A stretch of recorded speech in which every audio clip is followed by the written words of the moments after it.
How do you evaluate capital expenditure proposals? Capital expenditure as opposed to operating expenditure. CapEx versus OpEx. Give me an example of an operating expenditure item. Let's say you want to hire a sales head and you are interviewing candidates and you come across a very impressive person. This person promises to do wonders to your top line. The candidate is impressive but expensive. Let's say you are suitably impressed, you decide to hire that person, and then post hiring, a month passes, 2 months pass, 3 months pass, and there are no results. You realize the person was very good at talking, but that's about it. You realize your mistake, the person is given the marching orders. In the meantime, it has cost you money. It has hurt you, but it will not cripple you. Why won't it cripple you? Because you have just now made an operating expenditure related blunder. But folks, if you make a capital expenditure related blunder, sometimes it could even be amongst the last mistakes of one life. Why? Amounts involved are higher, stakes are bigger. So obviously extra thought has to go into evaluating capital expenditure proposals. So how does one go about it? If you guys are already running your businesses, what techniques do you use? What is a capital expenditure, guys? A decision to start a new business, a decision to expand, a decision to buy a new plant or start a new project. Age-old techniques were, there's a technique called payback period. How soon will the original investment come back? Let's say you have a choice of putting your money in this project or this project. Now you need to choose project A or project B. Let's say the money that you invest in project A will come back in 3.5 years. In project B, it will take 4.5 years to come back. Which one will you go for? Chances are A. But sometimes you may not do that. You may go for B. Why? Because the project where money comes back in 3.5 years, over the lifetime of the project, you're going to earn 18%. Where it takes 4.5 years, maybe you're going to earn 22%. So if the technique being used is the rate of return, average rate of return, then you may sacrifice quicker payback in favor of higher returns. Now, when will you choose a project which gives you a faster payback and when will you choose a project with higher returns? It all depends upon the circumstances under which you are functioning. If you are functioning in a tight money market condition, then for you more important is to get your money back faster. You don't mind sacrificing a bit of return. But if money markets are not tight, then you don't mind a relatively later payback so long as the overall rate of return is higher. But folks, my objective today is to talk to you about the third technique, which is called the NPV method of evaluating CapEx proposals. NPV stands for net present value. Are you guys familiar with the term called present value of money? NPV, net present value of money. Have you heard of a term called DCF, discounted cash flow? Have you heard of something called IRR, internal rate of return? Doesn't matter if you haven't. Today, I will familiarize you with these terms. Now, folks, probably the NPV method or the DCF, discounted cash flow method, is the best method for evaluating investment proposals. You know, this is the only method that takes into account the time value of money. Other methods don't take into account the time value. So to understand this, I want you to imagine, let's say I owe you 100 rupees today and I give you a choice. Folks, you may take your 100 rupees today or it's safe with me. All you need to do is make a phone call and I'll come and give it to you. You can take this 100 rupees next year. Which option will you go for?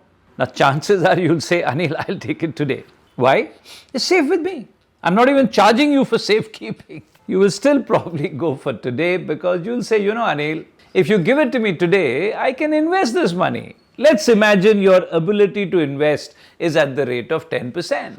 You're saying, Anil, if you give it to me today, by next year, I would have made it into 110.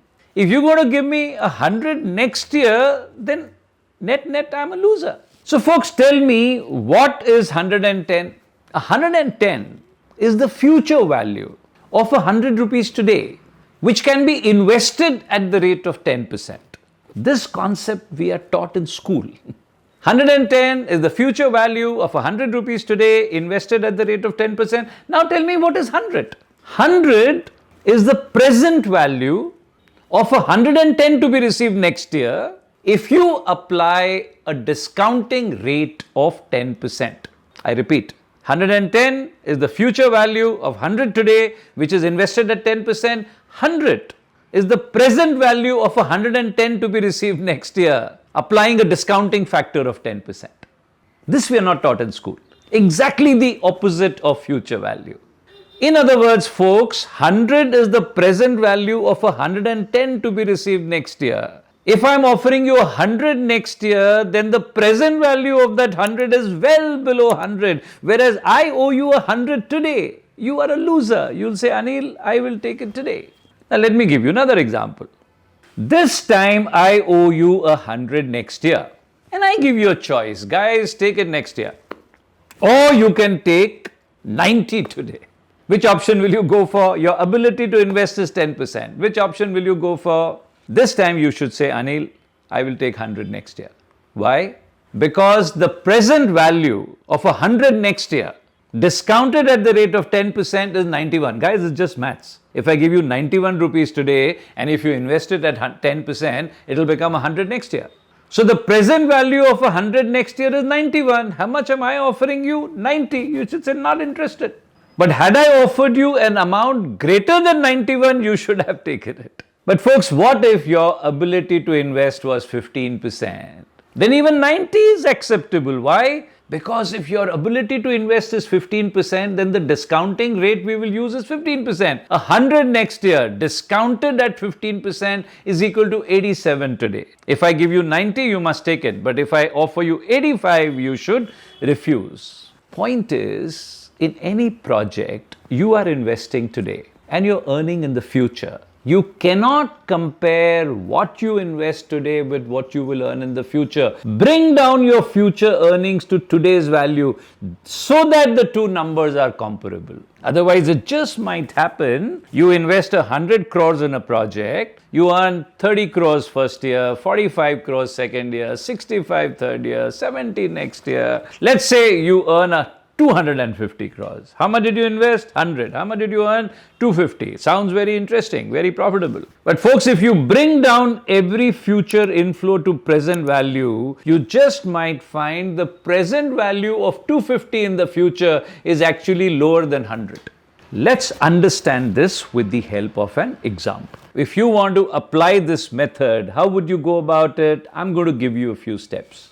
Tell me, folks, what is NPV? We saw what is PV, present value. What is NPV? NPV, net present value, is the sum of present values of all the cash flows associated with the project. All the cash flows meaning inflows minus outflows. If you want to apply this technique, guys, I will give you a few steps. Tell me, what should be the first step? You are evaluating a capital expenditure proposal. So step one has to be, how much is the expenditure involved? Find out the outflow of money. Let's imagine this project requires an investment of 1 million, 10 lakhs. Step number 2, the most important step. How much will you earn? What will be the cash flow? Guys, the ingredient required is cash flow.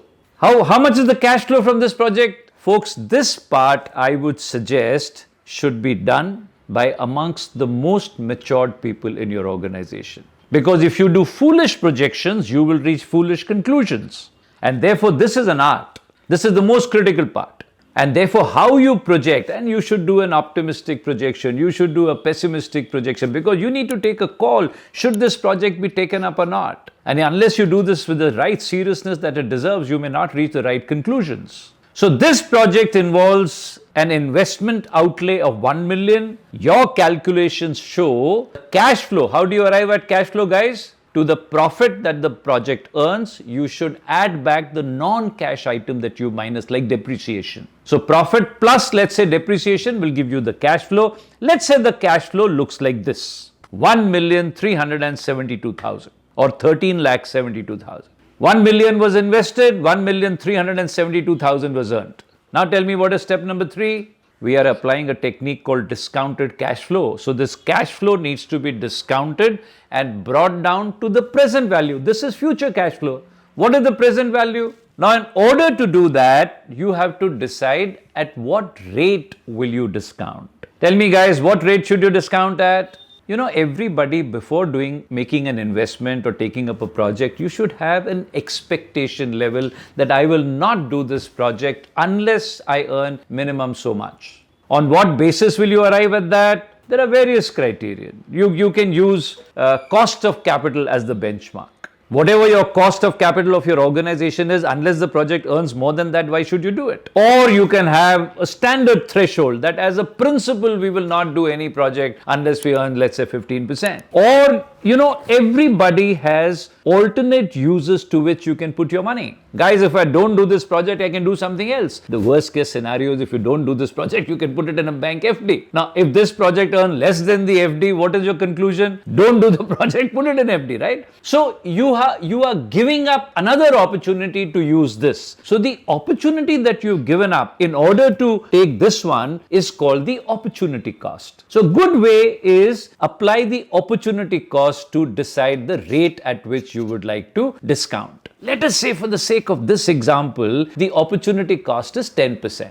How much did you invest in this project? 1 million. How much did you earn? 1.372 million. Now, what is the present value of this 1.372 million? For that, I need to discount each future inflow and bring it down to the present value. And for the sake of discounting, what rate are we applying? 10%. So I need a discounting table of 10%. Now, this is what it looks like. What is 0.909 written against year 1? Let's reduce it to 2 digits after the decimal. This is 0.91. What does 0.91 mean? Remember, I asked you, I owe you 100 next year. I give you 90 today. I used 100, but present value used on. Let's say I owe you 1 rupee next year, or you earn 1 rupee next year. What's the value today? Guys, 1 rupee next year has a present value of 91 paisa if you discount it at 10%. That's very simple. If I give you 91 paisa today and you invest it at 10%, it will become 1 rupee after 1 year. The next number is 0.83. If I give you 83 paisa today and you invest it at 10%, it will become 91 paisa after 1 year. 91 invested at 10% will become 1 rupee after 2 years. So today's 83 paisa will become 1 rupee after 2 years, or the 1 rupee that you receive 2 years later has a present value of 83 paisa. The 1 rupee that you receive 3 years later has a present value of 75, and so on, right?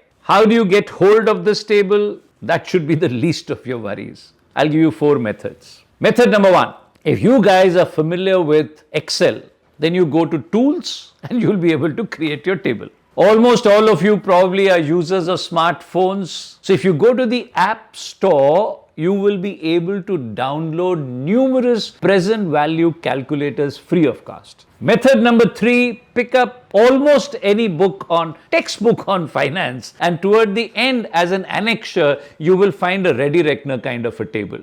1 to 50 probably years in the vertical column, 1 to 50 percentages, 1, 2, 3, 4, maybe up to 50. Go to the relevant column and you will get the table. And method number 4, guys, do it yourself. How will you create a table for 10%? 1 upon 1.1 will give you that 91 paisa. That 91 paisa divided by 1.1 will give you 83. 83 divided by 1.1. You want to do a 15% table? 1 divided by 1.15 and so on. Come back to the example. How much did you invest in this project? 1 million. How much did you earn? 1.372 million. What's the present value of 1.372 million? So 230,000 that you will receive next year multiplied by 0.91 will give you a present value of 209,070. The second year's 228,000 has a present value of 188,328. The third year's is 208,778 and so on. Fourth year, fifth year, sixth year,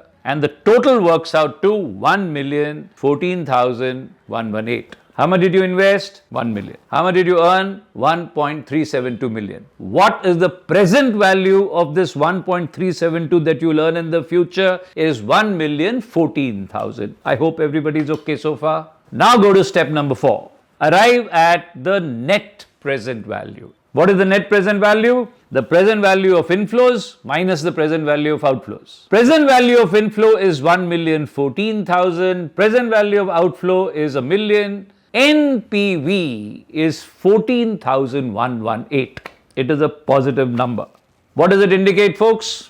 Is this project making a profit or a loss? How much profit is it making? In case you said this project is making a profit of 14,118, I must tell you, hold on. We have already discounted it at the rate of 10%. Why did we apply 10%? Maybe the other opportunity that you had, you could earn 10%. You said, I will do this project only if I earn more than that. This calculation tells you, had you put your money in the other project, you would have earned 10%. In this project, you are earning 14,118 over and above 10%. So the profit is not 14,118. It is 10% plus 14,118. What if this company said, my minimum target is 12%? Then guys, we will discount it using the 12% table, which looks like this. Now, what is the present value at the rate of 12%? First year, second, third, fourth, fifth, sixth. 960,381. How much is the outflow? 1 million. What is the NPV?